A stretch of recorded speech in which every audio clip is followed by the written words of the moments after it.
A Tale of Two Cities by Charles Dickens. Book the Third, The Track of a Storm. Chapter 13, 52. In the black prison of the conciergerie, the doomed of the day awaited their fate. They were in number as the weeks of the year. 52 were to row that afternoon on the life tide of the city to the boundless, everlasting sea. Before their souls were quit of them, new occupants were appointed. Before their blood ran into the blood spilled yesterday, the blood that was to mingle with theirs tomorrow was already set apart. 212 were told off, from the farmer general of 70, whose riches could not buy his life, to the seamstress of 20, whose poverty and obscurity could not save her. Physical diseases, engendered in the vices and neglects of men, will seize on victims of all degrees, and the frightful moral disorder, born of unspeakable suffering, intolerable oppression, and heartless indifference, smote equally without distinction. Charles Dickens, alone in a cell, had sustained himself with no flattering delusion since he came to it from the tribunal. In every line of the narrative he had heard his condemnation. He had fully comprehended that no personal influence could possibly save him, that he was virtually sentenced by the millions, and that units could avail him nothing. Nevertheless, it was not easy, with the face of his beloved wife fresh before him, to compose his mind to what it must bear. His hold on life was strong, and it was very, very hard to loosen. By gradual efforts and degrees, unclosed a little here, it clenched the tighter there, and when he brought his strength to bear on that hand, and it yielded, this was closed again. There was a hurry, too, in all his thoughts, a turbulent and heated working of his heart that contended against resignation. If, for a moment, he did feel resigned, then his wife and child, who had to live after him, seemed to protest and to make it a selfish thing. But all this was at first. Before long, the consideration that there was no disgrace in the fate he must meet, and that numbers went the same road wrongfully and trod it firmly every day, sprang up to stimulate him. Next followed the thought that much of the future peace of mind enjoyable by the dear ones depended on his quiet fortitude. So, by degrees, he calmed into the better state when he could raise his thoughts much higher and draw comfort down. Before it had set in dark on the night of his condemnation, he had travelled thus far on his last way. Being allowed to purchase the means of writing and a light, he sat down to write until such time as the prison lamps should be extinguished. He wrote a long letter to Lucie, showing her that he had known nothing of her father's imprisonment until he had heard of it from herself, and that he had been as ignorant as she of his father's and uncle's responsibility for that misery until the paper had been read. He had already explained to her that his concealment from herself of the name he had relinquished was the one condition fully intelligible now that her father had attached to their betrothal, and was the one promise he had still exacted on the morning of their marriage. He entreated her, for her father's sake, never to seek to know whether her father had become oblivious of the existence of the paper, or had had it recalled to him for the moment or for good, by the story of the tower on that old Sunday under the dear old plane tree in the garden. If he had preserved any definite remembrance of it, there could be no doubt that he had supposed it destroyed within the Bastille, when he had found no mention of it among the relics of prisoners which the populace had discovered there, and which had been described to all the world. He besought her, though he added that he knew it was needless, to console her father, by impressing him through every tender means she could think of, with the truth that he had done nothing for which he could justly reproach himself, but had uniformly forgotten himself for their joint sakes. Next to her preservation of his own last grateful love and blessing, and her overcoming of her sorrow to devote herself to their dear child, he adjured her, as they would meet in heaven, to comfort her father. To her father himself, he wrote in the same strain, but he told her father that he expressly confided his wife and child to his care, and he told him this very strongly with the hope of rousing him from any despondency or dangerous retrospect towards which he foresaw he might be tending. To Mr. Lorry he commended them all, and explained his worldly affairs. That done, with many added sentences of grateful friendship and warm attachment, all was done. He never thought of Carton. His mind was so full of the others that he never once thought of him. He had time to finish these letters before the lights were put out. When he lay down on his straw bed, he thought he had done with this world. but it beckoned him back in his sleep and showed itself in shining forms. Free and happy, back in the old house in Soho, though it had nothing in it like the real house, unaccountably released and light of heart, he was with Lucie again, and she told him it was all a dream, and he had never gone away. A pause of forgetfulness, and then he had even suffered, and had come back to her, dead and at peace, and yet there was no difference in him. Another pause of oblivion, and he awoke in the sombre morning, unconscious where he was or what had happened, until it flashed upon his mind, "This is the day of my death." Thus had he come through the hours to the day when the 52 heads were to fall. And now, while he was composed, and hoped that he could meet the end with quiet heroism, a new action began in his waking thoughts, which was very difficult to master. He had never seen the instrument that was to terminate his life, how high it was from the ground, how many steps it had, where he would be stood, how he would be touched, whether the touching hands would be dyed red, which way his face would be turned, whether he would be the first or might be the last. These and many similar questions, in no wise directed by his will, obtruded themselves over and over again countless times. Neither were they connected with fear. He was conscious of no fear. Rather, they originated in a strange besetting desire to know what to do when the time came, a desire gigantically disproportionate to the few swift moments to which it referred, a wondering that was more like the wondering of some other spirit within his than his own. The hours went on as he walked to and fro, and the clocks struck the numbers he would never hear again. 9, gone forever. 10, gone forever. 11, gone forever. 12, coming on to pass away. After a hard contest with that eccentric action of thought which had last perplexed him, he had got the better of it. He walked up and down, softly repeating their names to himself. The worst of the strife was over. He could walk up and down, free from distracting fancies, praying for himself and for them. 12, gone forever. He had been apprised that the final hour was 3, and he knew that he would be summoned some time earlier, inasmuch as the tumbrils jolted heavily and slowly through the streets. Therefore he resolved to keep 2 before his mind as the hour, and so to strengthen himself in the interval, that he might be able, after that time, to strengthen others. Walking regularly to and fro with his arms folded on his breast, a very different man from the prisoner who had walked to and fro at La Force, he heard 1 struck away from him without surprise. The hour had measured like most others. Devoutly thankful to heaven for his recovered self-possession, he thought, "There is but another now," and turned to walk again. Footsteps in the stone passage outside the door. He stopped. The key was put in the lock and turned. Before the door was opened, or as it opened, a man said in a low voice in English, "He has never seen me here. I have kept out of his way. Go you in alone. I wait here. Lose no time."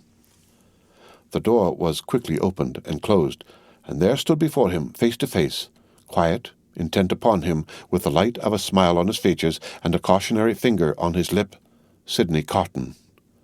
There was something so bright and remarkable in his look that, for the first moment, the prisoner misdoubted him to be an apparition of his own imagining. But he spoke, and it was his voice. He took the prisoner's hand, and it was his real grasp. "Of all the people upon earth, you least expected to see me?"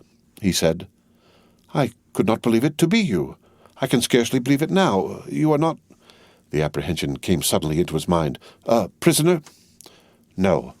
I am accidentally possessed of a power over one of the keepers here, and in virtue of it I stand before you.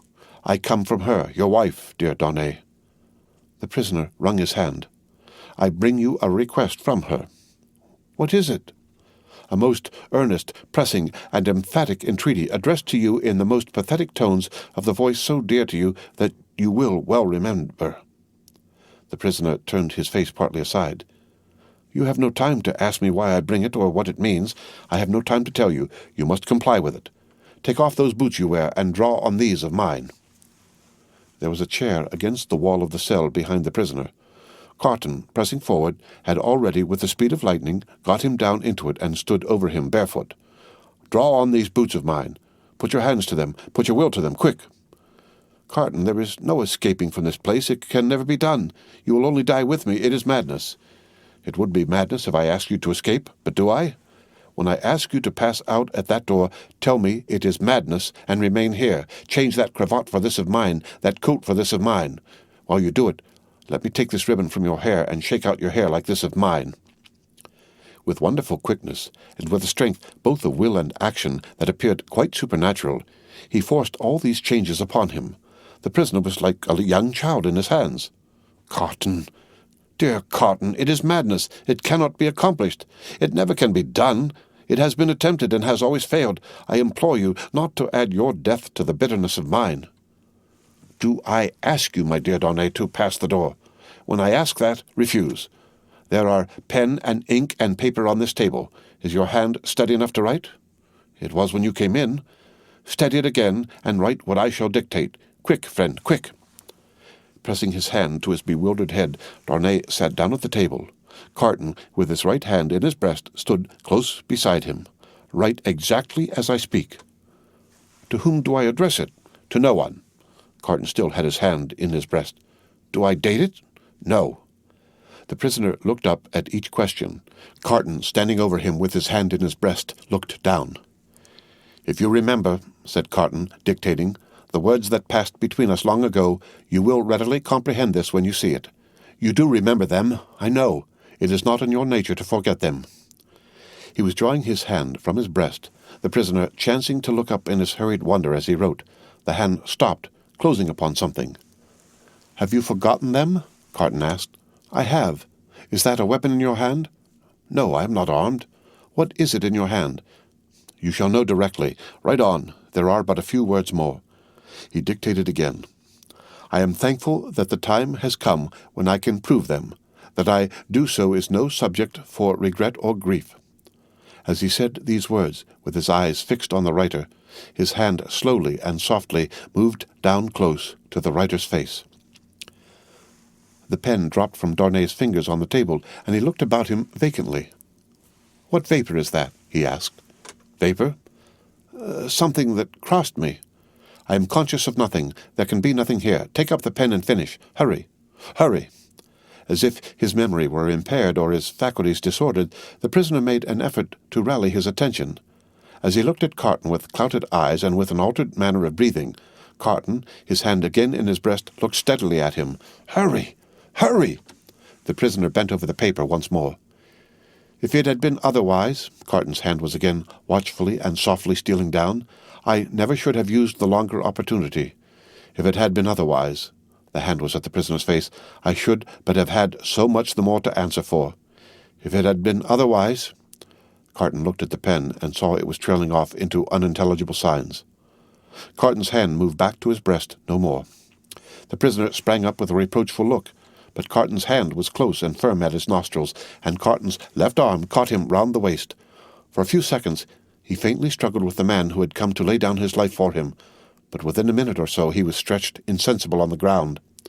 Quickly, but with hands as true to the purpose as his heart was, Carton dressed himself in the clothes the prisoner had laid aside, combed back his hair, and tied it with the ribbon the prisoner had worn. Then he softly called, "Enter there. Come in." And the spy presented himself. "You see," said Carton, looking up as he kneeled on one knee beside the insensible figure, putting the paper in the breast, "is your hazard very great?" "Mr. Carton," the spy answered with a timid snap of his fingers, "my hazard is not that in the thick of business here, if you are true to the whole of your bargain." "Don't fear me. I will be true to the death." "You must be, Mr. Carton, if the tale of 52 is to be right. Being made right by you in that dress, I shall have no fear." "Have no fear. I shall soon be out of the way of harming you, and the rest will soon be far from here. Please God. Now get assistance and take me to the coach." "You?" said the spy nervously. "Him, man, with whom I have exchanged. You go out at the gate by which you brought me in?" "Of course. I was weak and faint when you brought me in, and I am fainter now you take me out. The parting interview has overpowered me. Such a thing has happened here often, and too often. Your life is in your own hands. Quick, call assistance." "You swear not to betray me?" said the trembling spy, as he paused for a last moment. Man, returned Carton, stamping his foot, "have I sworn by no solemn vow already to go through with this, that you waste the precious moments now? Take him yourself to the courtyard you know of. Place him yourself in the carriage. Show him yourself to Mr. Lorry. Tell him yourself to give him no restorative but air, and to remember my words of last night and his promise of last night, and drive away." The spy withdrew, and Carton seated himself at the table, resting his forehead on his hands. The spy returned immediately with 2 men. "How then," said one of them, contemplating the fallen figure, "so afflicted to find that his friend has drawn a prize in the lottery of Saint Guillotine?" "A good patriot," said the other, "could hardly have been more afflicted if the aristocrat had drawn a blank." They raised the unconscious figure, placed it on a litter they had brought to the door, and bent to carry it away. "The time is short, Auvermont," said the spy in a warning voice. "I know it well," answered Carton. "Be careful of my friend, I entreat you, and leave me." "Come then, my children," said Borsod. "Lift him and come away." The door closed, and Carton was left alone. Straining his powers of listening to the utmost, he listened for any sound that might denote suspicion or alarm. There was none. Keys turned. Doors clashed. Footsteps passed along distant passages. No cry was raised, or hurry made that seemed unusual. Breathing more freely in a little while, he sat down at the table and listened again until the clock struck 2. Sounds that he was not afraid of, for he divined their meaning, then began to be audible. Several doors were opened in succession, and finally his own. A jailer, with a list in his hand, looked in, merely saying, "Follow me, Auvermont," and he followed into a large, dark room at a distance. It was a dark winter day, and what with the shadows within, and what with the shadows without, he could but dimly discern the others who were brought there to have their arms bound. Some were standing, some were seated, some were lamenting and in restless motion, but these were few.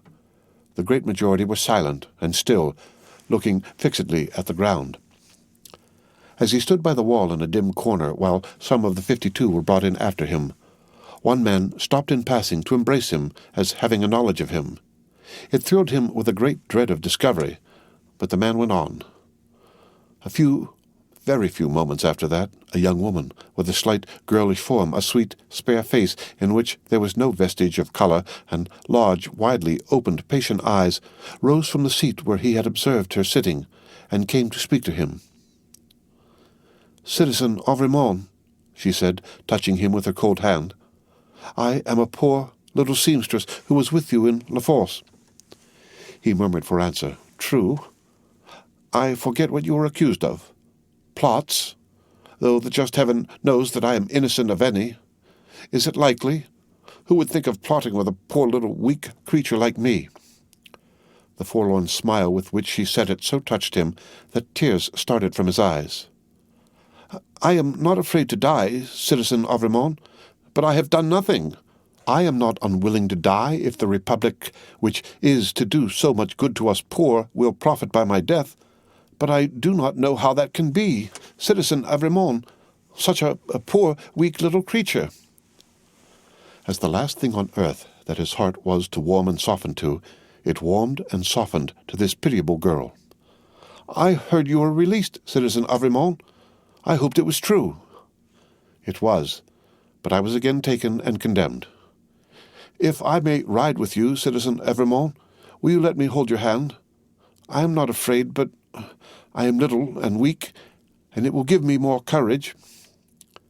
As the patient eyes were lifted to his face, he saw a sudden doubt in them, and then astonishment. He pressed the work-worn, hunger-worn young fingers, and touched his lips. "Are you dying for him?" she whispered. "And his wife? And child? Hush. Yes. Oh, will you let me hold your brave hand, stranger? Hush. Yes, my poor sister, to the last." The same shadows that are falling on the prison are falling in that same hour of the early afternoon on the barrier with the crowd about it, when a coach, going out of Paris, drives up to be examined. "Who goes there? Whom have we within? Papers." The papers are handed out and read. "Alexander Manette, physician, French. Which is he?" "This is he," this helpless, inarticulately murmuring, wandering old man pointed out. Apparently the citizen doctor is not in his right mind. The revolution fever will have been too much for him. Greatly too much for him. Ha ha! Many suffer with it. Lucie, his daughter, French, which is she? This is she. Apparently it must be. Lucie, the wife of Evremond, is it not? It is. Ha! Evremond has an assignation elsewhere. Lucie, her child, English. This is she? She and no other. Kiss me, child of Evremond. Now, thou hast kissed a good Republican, something new in thy family. Remember it. Sidney Carton, advocate, English. Which is he? He lies here in this corner of the carriage. He, too, is pointed out. Apparently the English advocate is in a swoon. It is hoped he will recover in the fresher air. It is represented that he is not in strong health, and has separated sadly from a friend who is under the displeasure of the Republic. Is that all? It is not a good deal, that. Many are under the displeasure of the Republic, and must look out at the little window. Jarvis, Lorry. Banker. English. Which is he? I am he, necessarily being the last. It is Jarvis Lorry who has replied to all the previous questions. It is Jarvis Lorry who has alighted and stands with his hand on the coach door, replying to a group of officials. They leisurely walk around the carriage, and leisurely mount the box to look at what little luggage it carries on the roof. The country people hanging about press nearer to the coach doors and greedily stare in. A little child carried by its mother has its short arm held out for it, that it may touch the wife of an aristocrat who has gone to the guillotine. Behold your papers, Jarvis Lorry, countersigned. One can depart, citizen. One can depart. Forward, my postilions, a good journey. I salute you, citizens, and the first danger past. These are again the words of Jarvis Lorry as he clasps his hands and looks upward. There is terror in the carriage, there is weeping, there is the heavy breathing of the insensible traveller. Are we not going too slowly? Can they not be induced to go faster? Asks Lucie, clinging to the old man. It would seem like flight, my darling. I must not urge them too much, it would rouse suspicion. Look back and see if we are pursued. The road is clear, my dearest. So far we are not pursued. Houses in twos and threes pass by us. Solitary farms, ruinous buildings, dye-works, tanneries, and the like, open country, avenues of leafless trees. The hard, uneven pavement is under us. The soft, deep mud is on either side. Sometimes we strike into the skirting mud to avoid the stones that clatter us and shake us. Sometimes we stick in ruts and sloughs there. The agony of our impatience is then so great that in our wild alarm and hurry we are for getting out and running, hiding, doing anything but stopping. Out of the open country, in again among ruinous buildings, solitary farms, dye-works, tanneries, and the like, cottages in twos and threes, avenues of leafless trees. Have these men deceived us, and taken us back by another road? Is not this the same place twice over? Thank heaven, no. A village. Look back, and see if we are pursued. Hush! The posting-house. Leisurely our 4 horses are taken out. Leisurely the coach stands in the little street, bereft of horses, and with no likelihood upon it of ever moving again. Leisurely the new horses come into visible existence, one by one. Leisurely the new postilions follow, sucking and plaiting the lashes of their whips. Leisurely the old postilions count their money, make wrong additions, and arrive at dissatisfied results. All the time our overfraught hearts are beating at a rate that would far outstrip the fastest gallop of the fastest horses ever foaled. At length the new postilions are in their saddles, and the old are left behind. We are through the village, up the hill, and down the hill, and on the low, watery grounds. Suddenly the postilions exchange speech with animated gesticulation, and the horses are pulled up almost on their haunches. We are pursued? Ho! Within the carriage there. Speak then. What is it? Asks Mr. Lorry, looking out at window. How many did they say? I do not understand you. At the last post, how many to the guillotine today? 52. I said so. A brave number. My fellow citizen here would have it 42. 10 more heads are worth having. The guillotine goes handsomely. I love it. High forward! Hoop! The night comes on dark. He moves more. He is beginning to revive and to speak intelligibly. He thinks they are still together. He asks him by his name what he has in his hand. Oh, pity us, kind heaven, and help us. Look out! Look out, and see if we are pursued. The wind is rushing after us, and the clouds are flying after us, and the moon is plunging after us, and the whole wild night is in pursuit of us, but so far we are pursued by nothing else. The end of Book the Third, The Track of a Storm, Chapter 13.